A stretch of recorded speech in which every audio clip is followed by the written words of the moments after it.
Deus, muito obrigado por esse tempo, muito obrigado pela oportunidade da gente estar junto, muito obrigado porque o Senhor provê formas e meios da gente se encontrar. Nós colocamos nas suas mãos esse tempo, pedimos que o Senhor faça esse tempo proveitoso, que o Senhor possa nos abençoar, falar um pouco para nós sobre, né, aquilo que o Senhor tem para nós através da mensagem do profeta Jonas, que a gente possa crescer e que a gente possa aprender nesses dias a servir ao Senhor de forma bem direta e objetiva. Em nome de Jesus, Pai. Amém. Bom, então, eu tinha feito uma pergunta, né, não sei se todo mundo viu ou lembra, que era que profeta que você gostaria de ser, né? A Márcia já falou que pensou em... era Oséias ou Amós, Márcia? Oséias. Oséias. O que eu tinha dúvida, que eu te perguntei. E você, Sônia? Ô, Robson, não pensei.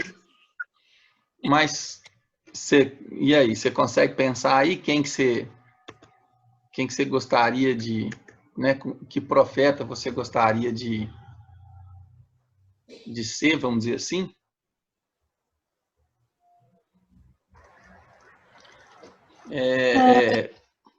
Por que eu perguntei isso? Porque dificilmente a gente lembra, né? Normalmente todo mundo quer ser Daniel, Isaías, né? Se identifica com esses grandes personagens, né? Esses grandes nomes, né? Ô, Rob. Oi. Acho que é uma escolha difícil.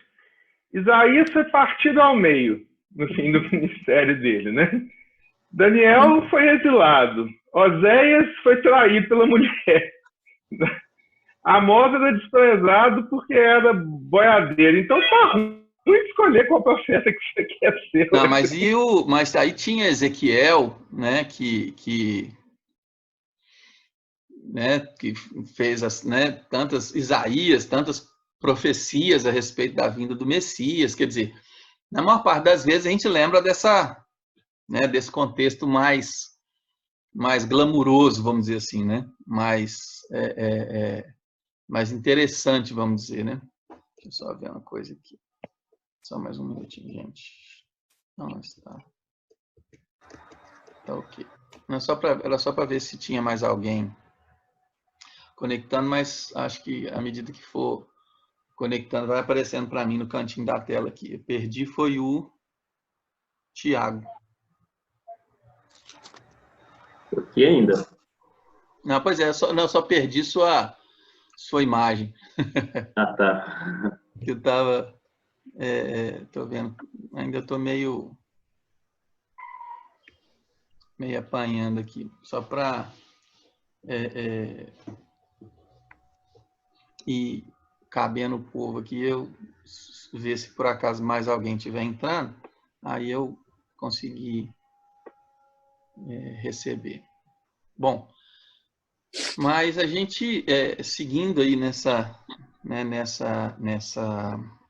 ideia, né, de a gente ir pensando a respeito dos profetas, né, aí trazendo só para nossa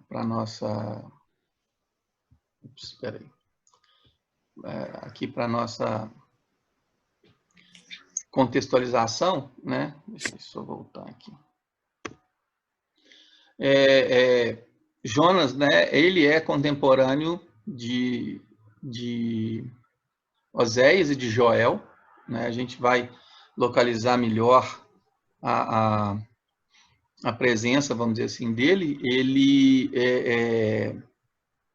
teve né, o ministério dele foi no Reino do Norte, né? Foi naturalmente que ele é anterior à queda de Nínive, então, quer dizer, se a gente for olhar a questão de tempo, né, ele está localizado próximo aí, né, do coisa, mas a gente tem uma referência bíblica que é segundo Reis, né, segundo o livro de Reis, 14, versículo 25, que é o único lugar que dá mais detalhes para nós sobre Oséias. Ele fala do tempo, né, de Oséias durante o reinado de Jeroboão. Na verdade, quando ele vai falar sobre o reinado de Jeroboão II, ele fala sobre a palavra de Jonas, né, que veio durante aquele tempo. Então, o reinado de Jeroboão II foi, né, um reinado de 40 anos, de 783 a 743. Então, o ministério dele, pelo menos, a gente pode encaixar dentro desse tempo aí. Né? Ele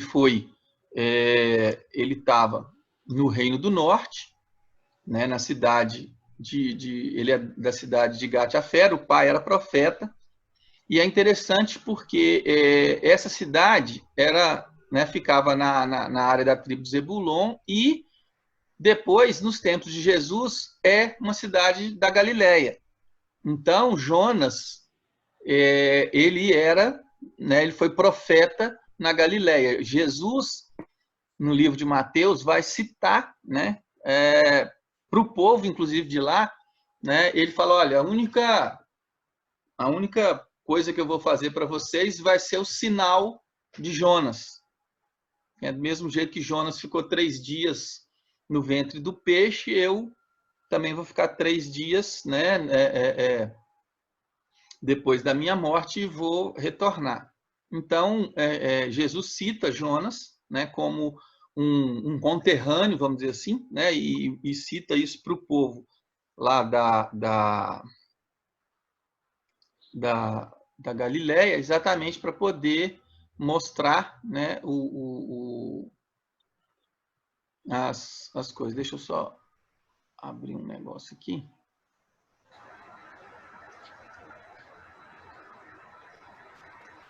Deixar um laser pointer aqui para poder a gente ir destacando aqui no texto algumas coisas. Mas então, a gente tem algumas dessas citações que permitem a gente ir localizando, né, e colocando, né, o profeta no lugar certo. Então, dentre esses, né, a gente acaba indo muito para os mais famosos aí, né? Isaías, Ezequiel, mas uma das coisas que eu achei interessante é exatamente isso, que Jonas, de todos os profetas, é o que mais parece com a gente. É o que mais se assemelha conosco, né? Ele não é aquele grande herói da fé, ele não é... A profecia de Jonas é uma frase, né? A profecia de Jonas se vocês não se arrependerem, essa cidade vai ser destruída. Essa é a profecia de Jonas. Mais nada. Né? O Isaías, Ezequiel, Daniel, tem aquelas profecias, né, que levantam inúmeros estudos, interpretações e tudo mais. A profecia de Jonas é muito simples. É exatamente essa. Se vocês não se arrependerem, essa cidade vai ser destruída. Então, num certo sentido, né, e é o sentido que eu quero que a gente explorar hoje, é o fato de Jonas se parecer conosco. O Jonas, ele é alguém comum como nós. Né? Então, não sei se vocês estão com as Bíblias, né, à mão aí, mas 3 versículos para a gente poder conhecer a história de Jonas em 3 versículos. Eu acho que é o jeito mais simples assim da gente pegar. Deixa eu abrir aqui a minha Bíblia também.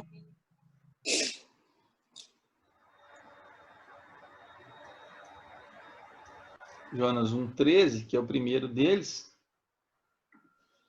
né? E ele fala exatamente ali do momento em que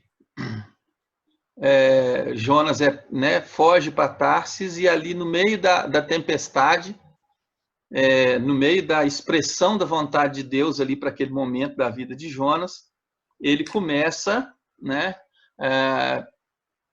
esse versículo fala aí, né, em vez disso, os homens remavam, esforçando-se para alcançar a terra, mas não podiam, porque o mar ia se tornando cada vez mais tempestuoso contra eles. Então, o desígnio de Deus para Jonas naquele momento era esse, né? Era que houvesse aquela turbulência na vida dele ali. Não havia o que fazer. Por mais que você remasse, por mais que você fizesse, se esforçasse ali, não tinha outro, né? À medida que os caras conseguiam remar com mais força, a tempestade piorava, né? Então, o objetivo de Deus ali era colocar Jonas e quem estava junto com ele naquela situação. E aí uma coisa que eu acho que é importante a gente pensar, né? Considerando Jonas alguém que parece conosco, as nossas decisões vão levar outras pessoas que estão em torno de nós junto com a gente. É, né? mesmo. A ação de Deus para conosco, que somos, né, filhos dele, que somos povo dele, ela vai refletir na nossa vida e vai refletir na vida de outras pessoas que estão em torno da gente. Então, isso é uma coisa que a gente já pode guardar aí, né? Um outro versículo é o 3:5, que é exatamente o texto da profecia de Jonas, né? Essa é a grande profecia de Jonas, né? Vão se passar ainda 40 dias e essa cidade vai ser destruída. Essa era a profecia que Deus mandou Jonas entregar. Então, assim, não tinha nada de depois que o céu fizer isso, ou depois que acontecer aquilo, né? Não tinha alegoria, não tinha uma estátua para ser entendida, interpretada, como foi Daniel, ou como foi com José, um sonho, não tinha nada disso. Era simplesmente essa mensagem direta, clara e simples. Se vocês não se arrependerem, vocês serão destruídos, né? E é né, voltando aí a esse paralelo conosco, essa é a mensagem que nós somos chamados a pregar, né, quando somos convidados aí a falar, né, para as pessoas sobre o Evangelho. O Evangelho é esse, né? Sem arrependimento, sem a ação de Jesus sobre sua vida, você vai ser destruído, né? Você não vai mais existir. Aí, gente, ó, acabamos de ter a nossa reunião sem limite de tempo. Acabou de chegar a mensagenzinha do Zoom aqui, né? Então, fomos presenteados aí com tempo ilimitado para a nossa reunião. Bom, então, é importante a gente lembrar disso, né? Da simplicidade da mensagem. A mensagem que Jonas foi chamado a pregar era essa, muito objetiva. Sem arrependimento, vocês estão fadados a serem destruídos, e breve, né? E aí o outro versículo que chama também a nossa atenção é a conversa de Jonas, né, com Deus.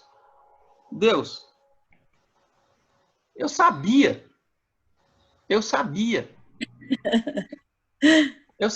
que eu não precisava ter saído lá de onde eu estava, eu não precisava ter me tirado de onde eu estava. Eu sabia que se eu viesse aqui e pregasse para esse povo, eles iam se arrepender. E eles se arrependendo, o Senhor tem um coração amoroso, o Senhor não ia destruir esse povo. E aí eu quero colocar a nossa ênfase, a nossa questão ética, vamos dizer assim, exatamente em cima desse versículo aí, do versículo 2 do capítulo 4. Eu sabia que o Senhor ia se compadecer desse povo. Eu sabia que se eu pregasse, eles iam ouvir. E eu sabia que se eles se arrependessem, o Senhor ia perdoá-los. Então, em cima exatamente disso aí, que eu queria que a gente pensasse. Vamos pegar um texto paralelo a esse, não digo paralelo, mas um texto que complementa, né, esses 5 versículos aí em Mateus. Que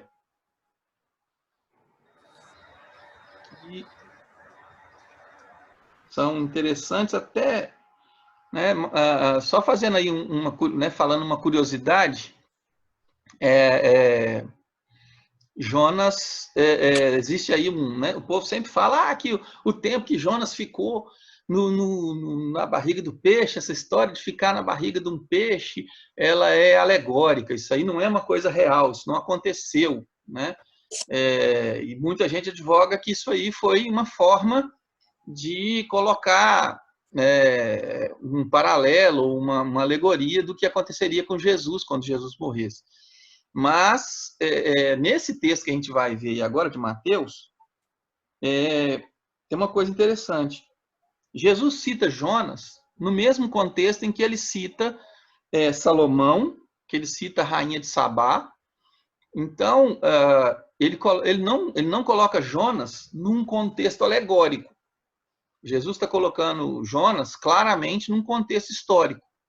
Portanto, o que Jesus fala, né, que ele chama de o sinal de Jonas, né, o que teve, né, Jonas esteve no ventre do peixe, ele coloca como um fato histórico, ele coloca como, do mesmo jeito que Salomão existiu, do mesmo jeito que a rainha de Sabá, do mesmo jeito que aquele povo se arrependeu, eu também estou, né, Jesus coloca Jonas, e então a autoridade de Jesus nesse ponto aí, eu acho que ela é bem clara, né, para dizer que o que aconteceu com Jonas, aconteceu, não foi uma história.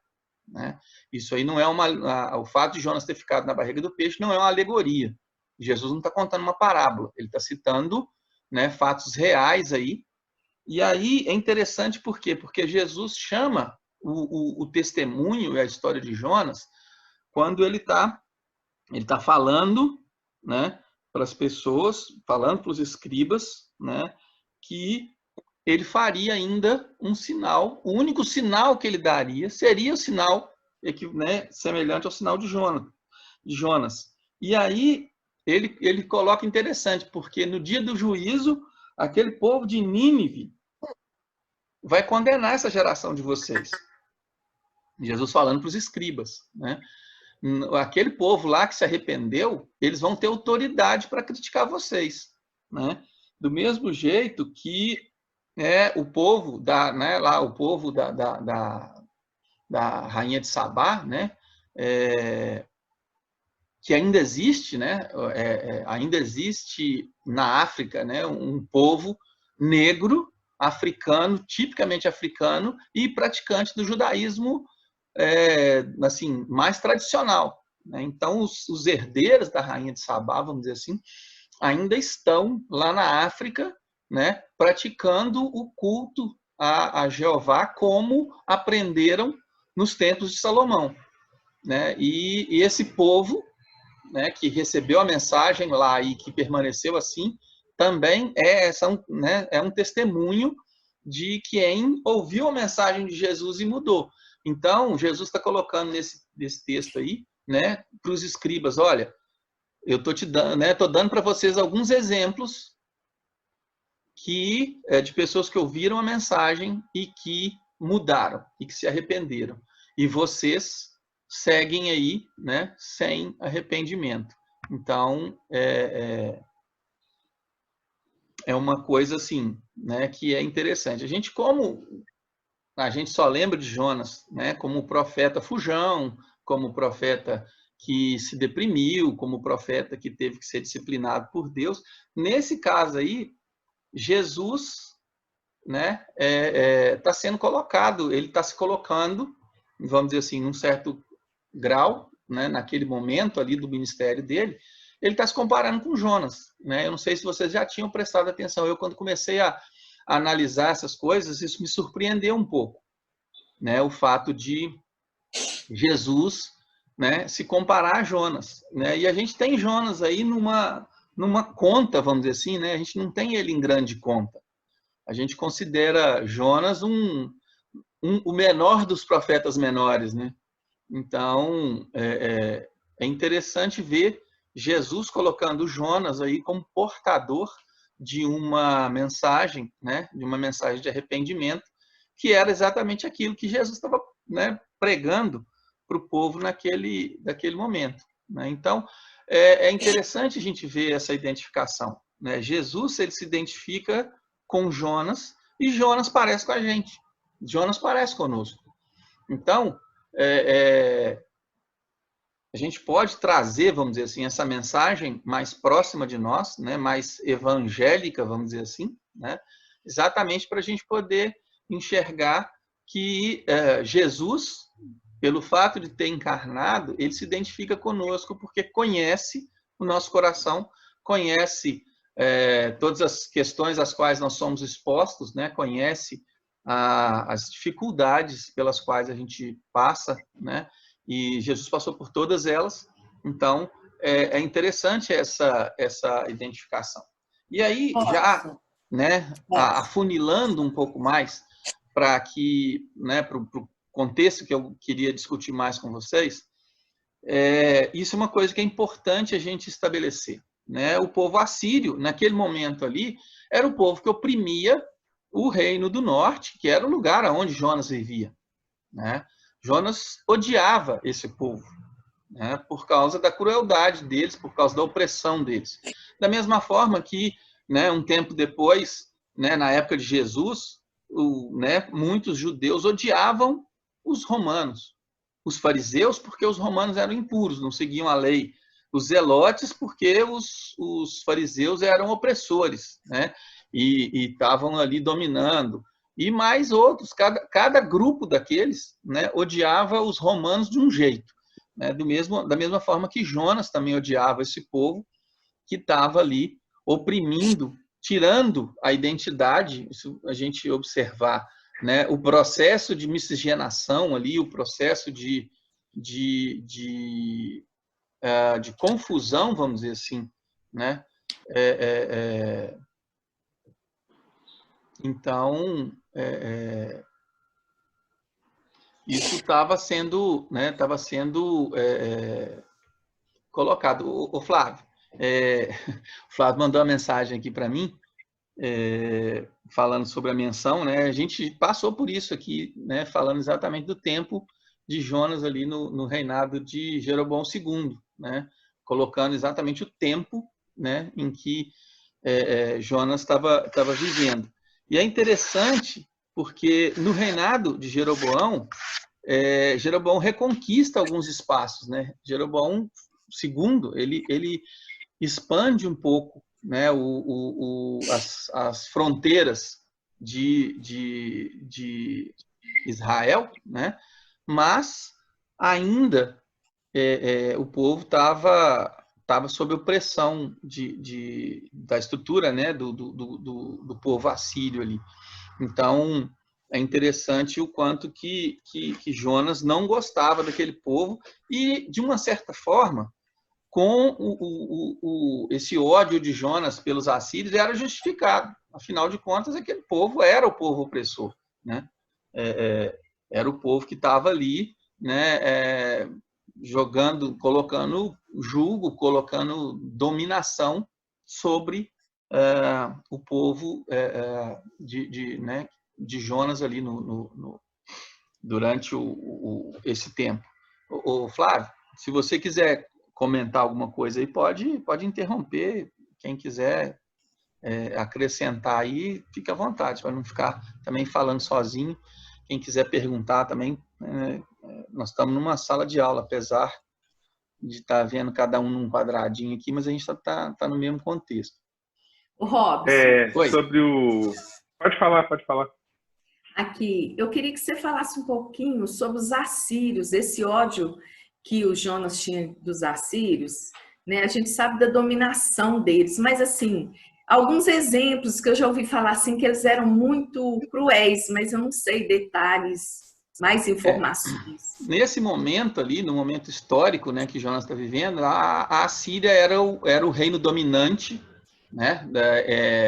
Durante um tempo foram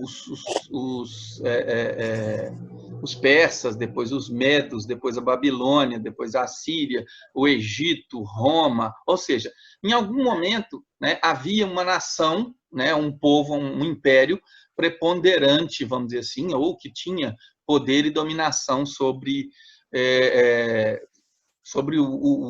o tempo, né, aquele período de tempo, sobre aquela época.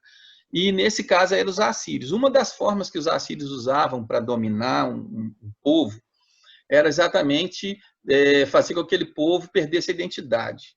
Então, o que vai acontecer mais tarde, aí, durante o período de ocupação mesmo da Assíria, eles faziam o seguinte, para fazer com que o povo se enfraquecesse e que perdesse a identidade, porque um povo sem identidade eles não se organizam, né, para lutar pela sua independência, para lutar contra a opressão e tudo mais. Então, o que eles faziam? Eles tiravam gente de um lugar, levava para outro, tiravam gente de outro lugar, levava para esse, iam misturando as pessoas. Por isso que os samaritanos se tornaram um povo totalmente bagunçado, misturado. Eles já começaram na divisão do reino, né, distorcendo o culto, e ao longo do tempo eles foram recebendo influência de gente que foi sendo levada para lá e foi bagunçando a cultura deles, a ponto dos judeus desprezarem os samaritanos pelo fato deles serem um povo misturado, um povo que não era, né, não seguia, vamos dizer assim, o rito perfeito do judeu, não tinha a ascendência, né, única que os judeus tinham e tudo mais. Você queria falar aí, Flávio?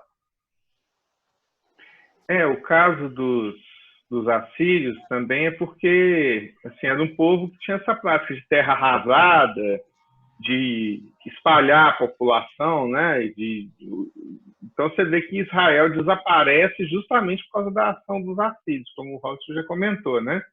Diferente da Babilônia, por exemplo, em que eles pegavam ali, né, vamos dizer assim, os melhores da sociedade e aproveitavam, mantinham a cultura de certa forma, igual aconteceu na Babilônia, igual aconteceu com o Império Persa. Agora, os assírios não. Os assírios não preservavam nenhuma das nações que eles conquistavam. Eles chegavam e destruíam tudo mesmo, sumiam com aquele povo para fazer desaparecer, né? E, assim, todo o ataque deles era muito truculento, vamos dizer assim, diferente de outras nações, né? Porque normalmente as outras nações buscavam escravos, buscavam terra, e os assírios não tinham isso, né? A violência dos assírios é nesse sentido. Se você pegar lá depois, Márcio, em 2 Reis 18, onde você vê a ameaça de Senaqueribe para Ezequias, rei Ezequias, você vai ver lá que a maneira deles agirem, entendeu? Eles já agiam com aquela coisa do terror já, a intenção deles já era aterrorizar as nações que eles conquistavam. Então, historicamente, é registrado que os assírios eram um povo que governava pela truculência. Ele dominava as terras, ele subjugava as nações em cima de truculência. Tanto que não há nenhuma nação assim que foi mantida pelos assírios, né? Os assírios só vinham para destruir mesmo. Entendi. Obrigada. Quer dizer, onde os assírios passavam, eles é igual uma nuvem de gafanhoto, né? Não sobrava nada. Eles passavam e arrasavam tudo. Ou seja, o povo que era dominado por eles sumia, literalmente sumia do mapa. Como foi com o Reino do Norte, né? O Reino do Norte deixou de existir e passou a existir Samaria, que era uma bagunça. Samaria era uma mistureba, né, de gente, de culto, de culturas e tudo mais. Então, bom, a primeira coisa, né, que aconteceu ali quando Jonas recebe a ordem de Deus foi ele não queria obedecer a Deus. Ele recebeu a ordem e falou assim, mas não vou nunca, eu que não vou mesmo, né, pregar para esse povo aí. Esse povo eu não vou pregar para eles. E aí, o que ele faz? Ele vai, olha bem, a Síria estava a 1.000 quilômetros a leste da Palestina, né, na direção da Ásia. Ele pega um barco que estava indo para a Espanha. Né? Jonas está ali no litoral, né, no litoral da Galileia, e ele tenta fugir para o lado oposto. Né? Se a gente for mais ou menos olhar a distância, a Espanha está mais ou menos a mesma distância da Palestina, no sentido oeste, que a Síria, né, que Nínive está no sentido leste. Nínive estava lá na região da Mesopotâmia. né, lá próximo dos grandes rios da Mesopotâmia. Então, Deus manda ele ir para um lugar e ele parte para o extremo oposto, né? Jonas parte para o lado totalmente oposto ao que eles estavam, né? E aí, mesmo assim, né, Deus age para poder levar Jonas de volta para o objetivo dele. E, né, voltando aí à semelhança conosco, né, Deus pega, é igual quando a gente era menino, que a gente fazia um troço errado, e a mãe da gente pegava a gente pela orelha e falava assim, pede desculpa para o seu irmão, e a gente falava assim, desculpa, né? Mas a gente queria continuar esganando o irmão da gente, né? Então, no caso de Jonas foi a mesma coisa, Deus pegou Jonas pela orelha, né, e levou Jonas lá para Nínive, que era o lugar onde Deus queria que ele estivesse. E aí chegou lá, né? E aí o que é que Jonas fez? A gente lê esse versículo aí, né? Mas eu acho que vale a pena a gente voltar nele, né? Jonas responde para Deus, né? E eu acho interessante, assim, a coragem que Jonas tem de argumentar com Deus, né? Mas e Jonas fala, Deus, precisava disso ter me trazido aqui, né? Eu sei, né, que o Senhor é bondoso. Eu sei. Então, eu não queria que, né, que esse povo fosse abençoado, né? E ele, mesmo cumprindo a ordem de Deus, Jonas não muda o coração dele em relação àquelas pessoas que eram o alvo do amor de Deus naquele momento, né? Deus estava agindo com amor para com a Síria. A gente, né, tem outros momentos aí na Bíblia que a gente vê Deus agindo de forma totalmente dura com nações que agrediram o povo dele. Mas nesse caso, Deus está mostrando amor compassivo para esse povo aí. E aí Jonas, né, continua na ousadia dele, né? Deus, já que eu preguei e esse povo ouviu, já que o Senhor está tendo misericórdia deles, eu não quero viver mais, eu não quero ver isso. Isso pode me matar agora. Esse povo, eu continuo odiando esse povo.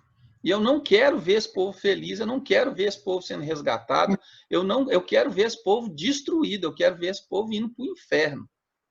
Essa é a disposição de Jonas, e Jonas fala isso rasgado com Deus. Jonas fala claramente isso com Deus.